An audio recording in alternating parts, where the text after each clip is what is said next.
জেলা শাসকের নির্দেশে সাত সকালে বামনগোলা ব্লকের পাকুয়াহাট এলাকায় ডাকবাংলা ডেলি মার্কেটে হানা দিলেন কৃষি দপ্তরের আধিকারিক সহ বামনগোলা থানার পুলিশ। দুর্গাপুজোর মুখে আলু সহ বিভিন্ন সবজি আনাজপাতি অগ্নিমূল্য, তাই খুচরো ও পাইকারি বাজারে সবজি আনাজপাতির দাম নিয়ন্ত্রণে এবার তৎপরতা শুরু করলো মালদার বামনগোলা ব্লক প্রশাসন। বৃহস্পতিবার সকাল থেকেই ব্লকের পাকুয়াহাট ডাকবাংলা ডেলি মার্কেটে বিভিন্ন দোকানে হানা দেয় এডিএ ইন্দ্রনীল শর্মা চৌধুরী সহ বামনগোলা থানার পুলিশ প্রশাসনকে সঙ্গে নিয়ে অভিযান চলল। এ বিষয়ে এডিএ ইন্দ্রনীল শর্মা চৌধুরী বলেন, জেলা শাসকের নির্দেশে বামনগোলার বিভিন্ন মার্কেটে দ্রব্যমূল্যের দাম বেশি রয়েছে কিনা দেখার নির্দেশ দেন। বিশেষ করে আলু ব্যবসায়ীদের দাম বেশি নেওয়া হচ্ছে কিনা তা নজরে রাখা হয়। বাজারে ক্রেতা থেকে বিক্রেতা সকলের সঙ্গে কথা বলেন। খুচরো ও পাইকারি ব্যবসায়ীদের কাছে গিয়ে সবজি আনাজপাতির দরদাম খতিয়ে দেখেন। ক্রয় মূল্যের সঙ্গে বিক্রয় মূল্যের কতটা তফাৎ রয়েছে তা যাচাই করেন।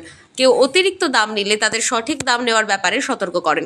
বিভিন্ন বাজারে গিয়ে দেখা হলো কি রয়েছে বাজার মূল্য এবং সঠিক দাম নেওয়া হচ্ছে কিনা তাও খতিয়ে দেখা হয়। আলুর পাইকারি দোকানে সঠিক দাম ও রসিদ দেওয়া হচ্ছে কিনা তাও খতিয়ে দেখলেন।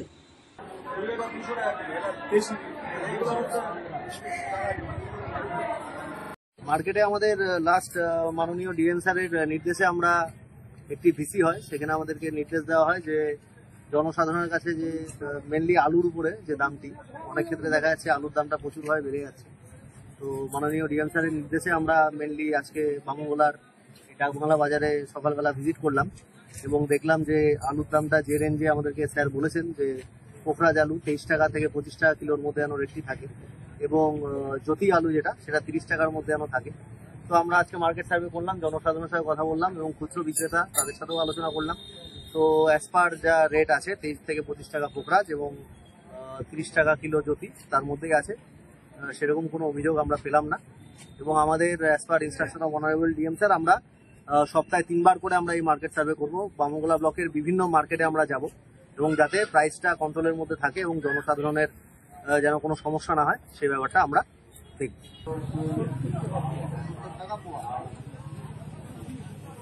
আমরা যেটা বলার যে আমাদের যারা আছেন বিভিন্ন জায়গায় দেখা যাচ্ছে চড়া দামে জিনিস বিক্রি হচ্ছে, সেটা কিন্তু খেয়াল রাখতে হবে। আমাদের কিন্তু মার্কেট সেটা